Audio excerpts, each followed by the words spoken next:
Euzu billahi mineşşeytanirracim. Bismillahirrahmanirrahim. Elhamdülillah ve salatu ve selamu ala Resulillah. Değerli arkadaşlar, Doktor Mahmud Futuhi'nin Dastanı-ı Mesnevi ve Nesr, yani Mevlana Mesnevisinin şiir şeklindeki hikayelerinin düz yazıya çevrilişi adlı eserinden 12. dersimizi yapmak üzere birlikteyiz. Sayfa 17'deki 10. hikayedeyiz. Sayfa 17, hikaye 10. Her braftu her braft. Eşek gitti, eşek gitti. Efendim tempo halinde eşek gitti, eşek gitti. Başlıklı bir hikaye. Bu da çok enteresan. Yine bizim hayatımızı aslında anlatan bir hikaye. Mesela hepimiz diyoruz ki ömür fani, bak işte dünya geçici, dünya kötü, dünya ölümlü işte diyoruz ama biz bunu tekrar edip duruyoruz ama aslında ömrümüzün geçtiğinden haberimiz yok. Yani böyle tempo tutuyoruz işte dünya fani, bakiyahu ilahisini söylüyoruz, bilmem ayetten okuyoruz, hadisten okuyoruz ama kendimiz bunu tekrar edip duruyoruz hoşnamelerle ama ömür giden ömrümüz olduğunu çok sonra farkına varıyoruz. Yani kısaca böyle ama çok daha tatlı anlatıyor Mevlana. Sonuna kadar dinleyelim, ibretle ve dersler çıkaralım inşallah. Her breft, eşek gitti, eşek gitti. یک صوفی مسافر در راه به خانقاهی رسید و شب آنجا ماند. یک صوفی مسافر bir yolcu sufi, bir yolcu derviş sufi der rah yolda be hangahi resid, bir tekkeye vardı, bir zaviyeye vardı ve şeb anca mand ve geceleyin orada kaldı, geceyi orada geçirdi. خرش را آب و علف داد و در طویله بست. Bağışlayın, eşeğine yem ve su verdi, su ve yem verdi ve der tavile best ve tavlaya, ondan sonra ahıra, yani eşeklerin, atların bağlandığı yere bağladı. Ve be cem'i sufiyan raft ve sufiler cemaatine gitti. Yani orada tekkede sufiler var, dervişler var. Onların yanına gitti.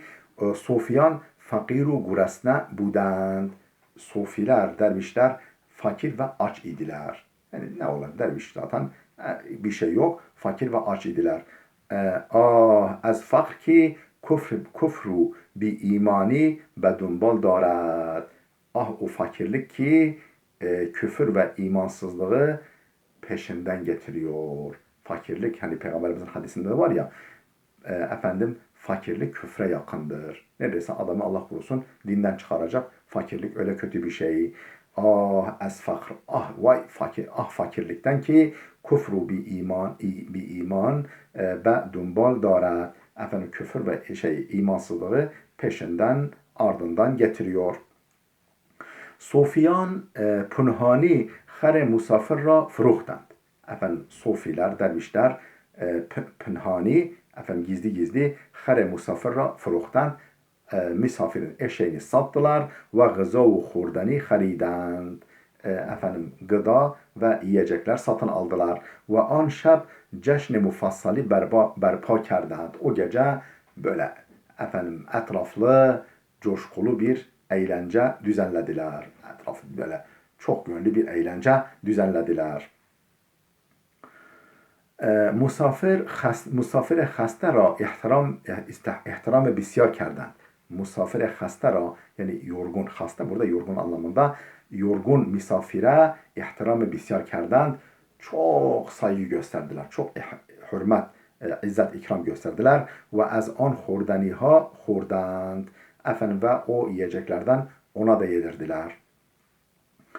Ve sahibi harra girami daştand. Eşeğin sahibine izzet ikram ettiler, izzet ikram gösterdiler. O niz bisyar lezzet mi burd.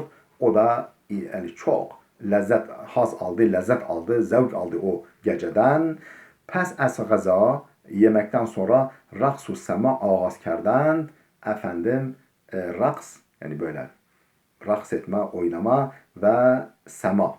Yani böyle işte Mevleviler dolaşıyor birbirinin etrafında. Raks ve sema başladı yemekten sonra. Sofiyan heme ehli hakikat nisten. Bütün sofiler ehli hakikat değildirler. Bütün sofiler ehli hakikat değildirler.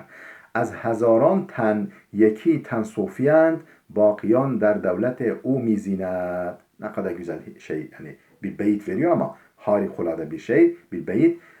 Az hezaran ten yeki ten sofiyend. Yani hazar bedenden, bin şahıstan bir kişi ancak sofi olabilir. Binde biri ancak sofi olabilir. Bakiyan, peki diğer böyle sofi kılıklı, sofi görünüşlü kimselere ne diyeceğiz? Hani efendim şeyh kılığında, sofi kılığında onlara ne diyeceğiz? Bakiyan, geri kalanlar ise der devlete umi zinet. Onun devletinin, onun sayesinin altında yaşıyorlar. Evet, mesela ehli tasavvuf var, cemaatler var. Günümüzde de öyle tarikatlar var, cemaatler var. Efendim böyle yani aslında onların böyle bel kemiğini oluşturacak yani çok yani az sayıda kimse var. Öbürleri onların gölgesinde yaşıyorlar. Yani keyif sürüyorlar aslında. Keyif sürüyor. Ben bunu çok, Mevlana çok harika bir şekilde bunu ifade etmiş ve günümüzün problemlerine de ışık tutmuş. Tekrarlayalım. Ez hezaran ten yeki ten sofiyend, yani hazar ten bin tenden, bin bedenden, bin vücuttan ancak bir tanesi sofidir. Bakiyan, geri kalanlar ise der devleti umi zinet, onun devletinin, onun gölgesinin, sayesinin altında yaşıyorlar. Raks ağaz şud. Raks başladı. Motrip ahenge sengini ağaz kerd. Efendim çalgıcı, efendim motrip yani o çalgıcı sazende ve guyende ahenge sengini ağaz kerd. Ağır efendim ağır ahenklere başladı ve mihand ve şunu söyledi, yani sözlerinde şunu söylüyordu. Harbraft, harbraft, harbraft. Eşek gitti, eşek gitti, eşek gitti diye söylüyor. Yani şart böyle bunu Türkiye haline getirip söylüyor. Sofyan ba in terane germ şuden ve sahibi raksu şadi kerdend ve subh ta subh, yanlış okudum özür dilerim. Sofyan, sofiler, dervişler ba in terane, bu terane ile germ şuden, iyice ısındılar, hararetlendiler ve ta subh ve ta sabaha kadar raksu şadi kerdend, oynadılar, eğlendiler. Dest efşandend, el çırptılar ve pay kubidend ve ayak vurdular yere. Ayakları yere çaldılar. Efendim hani oynarken bilmem efendim zeybek veyahut da diyelim ki horon, moron, halay gibi böyle ayaklarını yere vurdular ve el çırptılar. Musafir نیز به تقلید از آنها ترانه خربرفت را با شور میخواند. مسافر نیز مسافر da به تقلید از آنها efendim از آنها onları takliden terane خربرفت را با شور میخواند. Efendim heyecanla, başur heyecanla eşek gitti teranesini o da okudu, o da söyledi. Koruya efendim o da katıldı. Hengame subh همه خدا حافظی کردند. Sabahla birlikte hepsi Allah'a ısmarladık dedi ve reftend ve gittiler. Yataklarına neyse gittiler. Sufi Baraşra berdaşt. Sufi o işte o yolcu, yani derviş yolcu yükünü aldı, yükünü sırtladı, berdaşt ve bettavile reft. Ahıra gitti. Eşeğin bağlı bulundu, ahıra gitti. Ta bar ber puşt her buguzara, ta ki yükünü eşeğin sırtına vursun, eşeğine yüklesin yükünü. Ve berrah idame deher ve yoluna devam etsin diye yükünü aldı, omuzuna götürdü ahıra. Ama her der tavile nebud. Fakat eşek ahırda yoktu. Ba khud guft, kendi kendine dedi ki hatmen hadım khangah her ra burda ta ab bedehed. Kesinlikle, herhalde, büyük ihtimalle efendim hadım khangah, bu efendim tekkenin hizmetkarı eşeği götürmüş ta ki su versin. Hem de sulamaya götürmüş. Hadım Ahmet, hizmetkar geldi. Veli har nebud. Fakat eşek yoktu yine ortada. Sufi pursit. Derviş sordu. Har men kucast? Eşeğim nerede? Men harem ra be tu spurdam. Ben eşeğimi sana teslim etmiştim. Sana havale etmiştim. و از تو میخواهم و اینه senden istiyorum. Hadım گفت. Hizmetçi dedi ki Sofyan Guras'na hamle kardın. O aç, sefil dervişler bana saldırdılar. Geldiler bana hücum ettiler. Ben az terse can teslim şudum. Ben de can korkusundan onlara teslim oldum. Yani teslim oldum. Bir şey yapamadım. Onha harra burdand. Onlar eşeği götürdüler ve furuhtan sattılar. Tu گوشت لذیذ را میان گربه ها رها کردی. Tu sen گوشت لذیذ را lezzetli eti güzel böyle taze lezzetli eti miyane gurbe ha raha kerdi. Efendim kedilerin arasına katmışsın. Yani taze güzel lezzetli eti kedilerin arasına verdin. Yani dervişleri kediye benzetiyor. Şeyi de taze ete benzetiyor. Sen onların arasına bıraktın. Sufi گفت. Derviş dedi ki, o işte yolcu derviş dedi ki, çara be men haber nedadi. Peki niye bana haber vermedin o zaman? Hala onha همه رفتند. Şimdi işte onlar hepsi gittiler. Ben az çi kesi şikayet کنم? Ben kimden şikayet edeceğim? Kimi şikayet edeceğim? Haram ra خورده eşeğimi yediler. Tabi satıp gidip parasını yediler. Ve رفتند ve eşeğimi yemişler gitmişler. Efendim hadım گفت. Hizmetçi dedi ki be Huda kasem Allah'a andolsun ki çend bar آمدم تو را haber کنم. Kaç defa geldim sana haber vereyim dedim. Didem tu az همه şadtır hasti. Ben baktım ki sen hepsinden daha mest olmuşsun. Efendim mutlusun.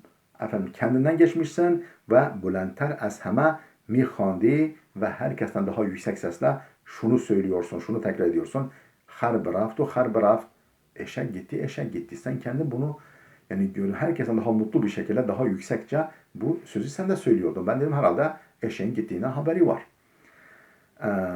Harb raftu harb raft. Hudet haber dاشتی ve میدانستی. Dedim ki herhalde bundan haberi var ve biliyor. Ben çi biguyam? Ben ne diyeyim? Kendisinin haberi var. Eşeğe gittiğini biliyor. Sofi گفت. O Sofi yolcu dedi ki آن غذا لذیذ بود و آن ترانه خوش و زیبا. O gıda, o yemekler lezzetliydi ve o terane hoş ve güzeldi. O sesler, o nameler hoş ve güzeldi. Mera hem hoş mu Ahmet, benim de hoşuma gitti. Ben bilmedim ki eşeği götürmüşler. Ben öylesine söylediklerini zannediyordum. Mermera taklideşan berbad dadi 200 lanet ber an taklit bad. Biz bu da bir beyit. Biz kendimizi efendim taklitle, başkalarını taklitle berbat ediyoruz. Yani yele veriyoruz. Biz kendimiz başkalarını taklitle yele veriyoruz. 200 lanet ber an taklit bad. Efendim 200 lanet yani yüzlerce defa lanet o taklitte olsun. Başka takliden diyoruz ki dünya fani, ömür kısa, yok işte bilmem şöyle böyle diyor, öleceğiz falan diyoruz ama bunu dilimiz söylüyor. Yani bunu böyle yüreğimize kadar hissetmiyoruz. Gerçeğini anlamıyoruz. آن صوفی از طمع و حرص به تقلید گرفتار شد. O sufi yani o yolcu olan derviş az tama o hırs tamahkarlığından ve hırsından ve taklit giriftar şud. Taklide tutuldu. Taklitçiliğe tutuldu.